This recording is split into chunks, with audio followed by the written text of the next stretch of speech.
ಸದಾ ಜನರ ಗುಣ ತೀರಿಸುವವ, ಮಹಾಮಾರಿಯೇ ಎಂದು ಹೆದರದವ, ಹಲವು ಸಮುದಾಯಗಳಿಗೆ ರಾಜಕಾರಣವ ಮಾಡಿದವ, ತಂದೆಯ ಸನ್ಮಾರ್ಗದಲ್ಲಿ ನಡೆದವ, ಶಾಂತಿ ನೆಮ್ಮದಿಗೆ ಹೋರಾಡಿದವ, ಅಧಿಕಾರದವ, ಹಲವು ಪರೀಕ್ಷೆಯಲ್ಲಿ ಪಾಸಾದವ, ಅಧಿಕಾರ ಎಲ್ಲರಿಗೂ ಸಿಗಲಿ ಎಂದವ, ತ್ರಿಕರಣ ಪೂರ್ವಕ ಕಾಯಕ ಮಾಡಿದವ, ನೂರಾರು ಯೋಜನೆಗಳ ತಂದವ, ಸಾವಿರಾರು ಕುಟುಂಬ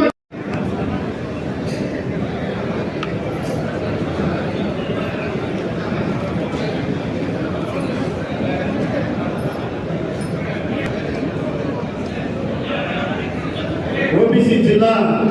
ಅಧ್ಯಕ್ಷರಾದಂತಹ ಮಹೇಂದ್ರ ಹೆಬ್ಬಾಳ್ ಅವರು ಕೂಡ ದಕ್ಷಿಣ ವಿಧಾನಸಭಾ ಕ್ಷೇತ್ರದ ಯುವ ಕಾರ್ಯಕರ್ತರು ಯಾರ್ಯಾರು ನಾವು ಆಶ್ರಮದಲ್ಲಿ ಕುಳಿತುಕೊಂಡಿದ್ದೀವಿ ಅವರು ದಯಮಾಡಿ ಹಿರಿಯ ಪ್ರಮುಖರಿಗೆ ಸ್ಥಳಾವಕಾಶವನ್ನು ಮಾಡಿಕೊಡ್ಬೇಕು ಅಂತೇಳಿ ತಮ್ಮಲ್ಲಿ ಮನವಿಯನ್ನು ಮಾಡ್ಕೊಳ್ತಾ ಇದ್ದೀವಿ.